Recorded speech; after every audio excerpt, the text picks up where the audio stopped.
How you guys and girls doing today? Tim918 here, and in this video we've got the full season 5 patch notes. Let's get into it.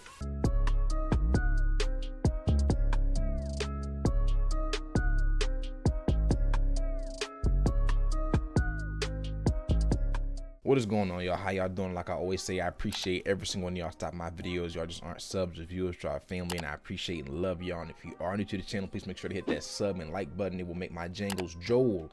Let's do it, y'all. So, brand new legend, of course, reading straight from the patch notes, y'all. Brand new legend, LOBA. Stylish, sophisticated, and resourceful, LOBA uses her jump drive bracelet to teleport where she pleases and take what she wants. So her tactical, y'all, is called Burglar's Best Friend. You teleport to a hard to reach places or escape trouble quickly by throwing your jump drive bracelet. And your ultimate is called Black Market Boutique. You place a portable device that allows you to teleport all nearby loot to your inventory. Each friendly or enemy legend, so remember, enemy legends can pick this up as well and use it, can take up to 2 items maximum. Last but not least, you have a passive. It's called Eye for Quality. Nearby epic and legendary loot can be seen through walls, and the range is the same as Black Market Boutique.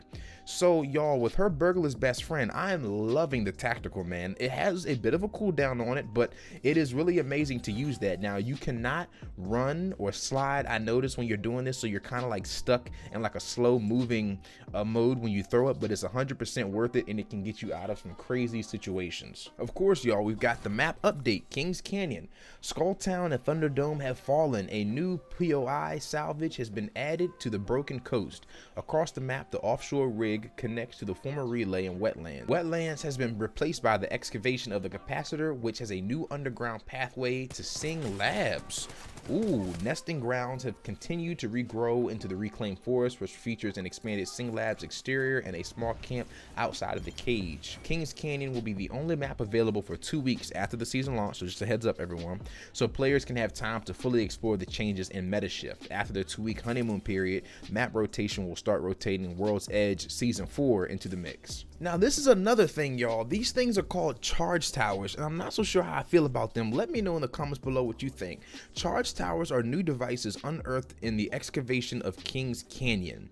Activate them to grant a full ultimate charge to any legend standing on the platform when the charge blast goes out.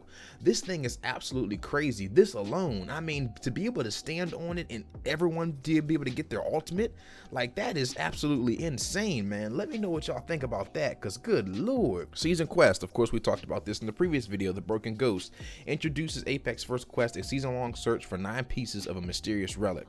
Find your first daily treasure pack in any competitive match to get started on your hunt, and enjoy free weekly drops of new story, gameplay, and rewards along the way. This season starts a new ranked series. This season we are sticking to most of the same format, but we have also introduced a key feature, Reconnect. I'm not going to read everything of Reconnect because it's pretty lengthy, but I'll give you all the summary of it. It says Reconnect.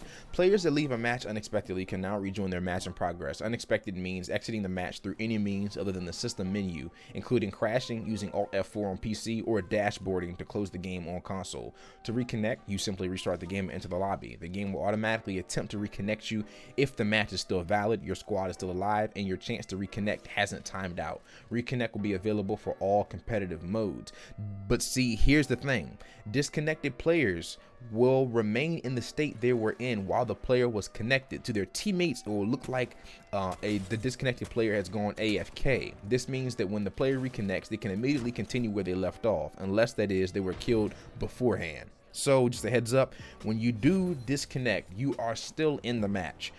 People were asking that question, like, you know, oh, will I disappear completely? Because, you know, that can definitely be abused, but no, you will still be in the match, so you do have a chance to get down and killed if you disconnect. A little side update that they did, y'all, is conditional legend chatter. Under certain pairings, legends will speak to each other differently when prompted with normal dialogue cues. How does LOBA thank Revenant for a revive? She sure doesn't say thank you, and they said they added many pairings. If you're interested in hearing what everyone has to say, there's experiments you can do with that, so just a quality of life change. Now, we get into the legend update. So Mirage, y'all, Mirage finally got the buff, man. It says, Mirage, now it's time to party. Your favorite trickster has learned a few new tricks to bamboozle his enemies in the new rework for Season 5. The designer note says the hope for this rework is that it gives more depth to Mirage gameplay by giving Mirage players avenues to get better at bamboozling people. So you're tactical. Psych out. Pressing the character utility action button allows Mirage to gain control of his decoy. When controlling the decoy, it will mimic Mirage's every move. The decoy can now last for 60 seconds, and if you release another decoy, it will remove the previous one. Your ultimate, Life of the Party, Mirage deploys a team of decoys that mimic his every move.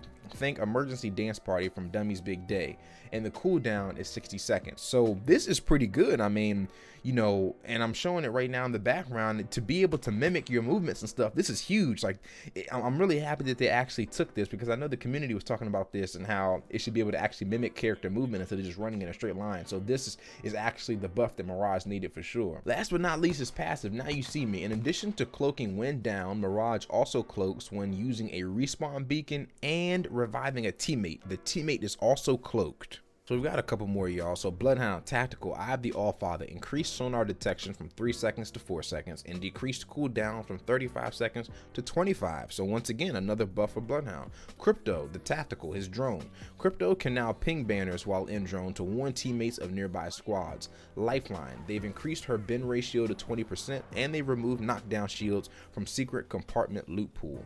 Caustic, y'all. Caustic just got a major buff. The designer notes say this is something that is a bit of an experiment. We'll be keeping an eye out to make sure this change doesn't cause any degenerate player behavior. Now, I've seen a lot of professional players and a lot of ranked players and stuff talk about this on Twitter, and y'all let me know in the comments below what you think.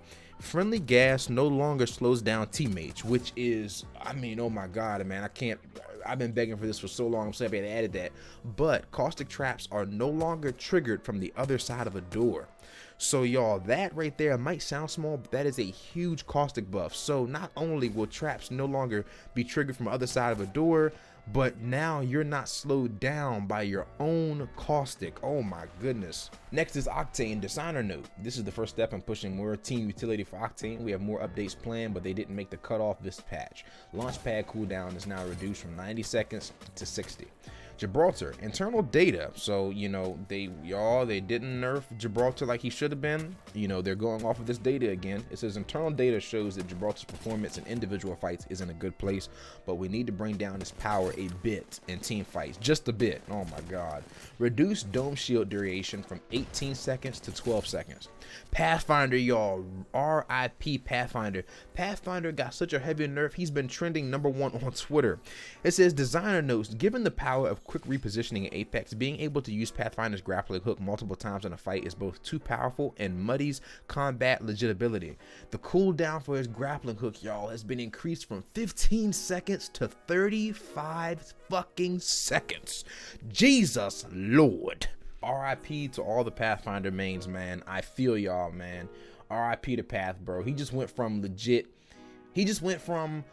one of the best legends that you could choose to only choosing him strictly for the beacon. RNG for the beacon. Like, that's it. Like, there will be no other reason to choose Pathfinder. You're honestly better off choosing straight up Gibraltar or Caustic now. Caustic is a better pick than Pathfinder, like, bruh. So, weapon and loot updates. Season 5 fully kitted gold weapons are the Longbow DMR, the Hemlock, Spitfire, EVA 8, and RE45.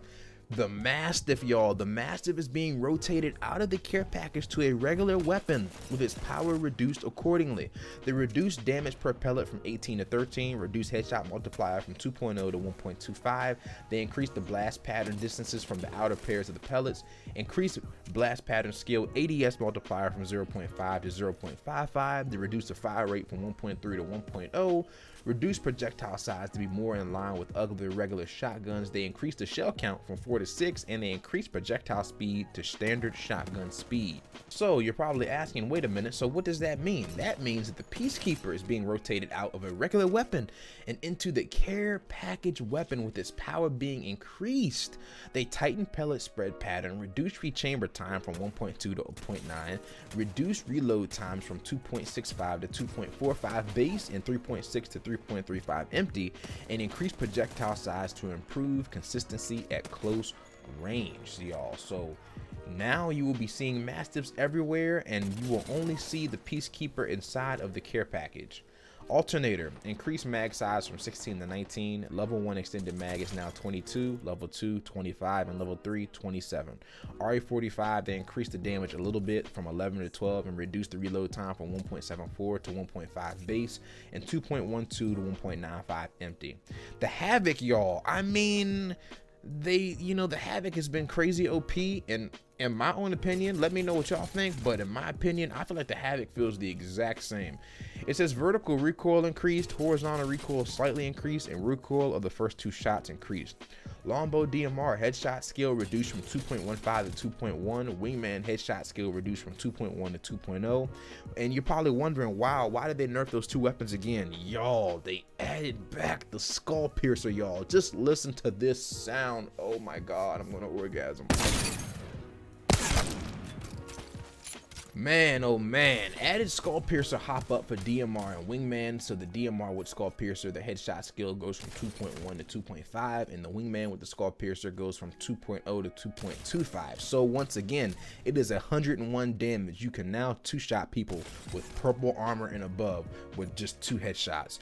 They vaulted the Anvil receiver and gold armor, another huge change, y'all. So they added the perk. So shield cells and syringes give you double the amount per use, but they remove perk 50% heal speed, so there's no longer fast heal in the game unless you have fast heal with Gibraltar's dome. It doesn't say anywhere in the patch notes that they remove that, but gold armor is no longer fast heal. And last but not least, y'all, we've got some quality of life changes. There are a lot of bug fixes, but I'm not going to read through all that. I mean, it ranges from anything to charge rifle to, lighting and Havoc things to gold barrels and stuff. There's a lot of bugs that came with this update, so we're going to read the quality of life changes. As we've overhauled the death box UI to compartmentalize loot better so you can find what you need faster. I don't know how I feel about it, man. Like, going into the game and looking at it, like, at first it was like, it looked like a little bit overwhelming at first, but I could definitely see getting used to it, it would look better. Crypto can now ping banners while in drone to warn teammates of nearby squads. Added voiceover for pinging enemies who are reviving. Ooh. Favorite option now available for weapon skins. Observer highlights for tournament matches. Remove location-based weekly challenges. These cause players to have mixed motivations for their squad mates and didn't work well with map rotations. Optimize CPU usage. Okay, optimization. So a lot of people were talking about they're getting a lot of high FPS when the game isn't bugging out or crashing, so there you go. Improved texture streaming quality on GPUs, reporting less memory than advertised, and we're excited to announce at the start of Season 5 we'll be adding Apex servers to the Middle East as we look to further support our fans in the region. Y'all, let me know what you think of this update, man. This is a huge update, one of the best updates yet in my own personal opinion. I definitely feel like they need to stop relying on the data so much and start relying on the feedback. I know people are going to be really upset about the the huge Pathfinder nerf pretty much making him useless now. Gibraltar still being so freaking crazy. I do like the map change. I feel like the map change was an amazing change. I think that the Mastiff in the game instead of the Peacekeeper was another good change. Oh my goodness, I love me the Skull Piercer. The Skull Piercer alone is probably my favorite part of the update. Of course, we got LOBA. So let me know down in the comments below what y'all think, what's your favorite part, what you can't stand on this update, what you love, and I will catch y'all in the next video. Tim918 out of here.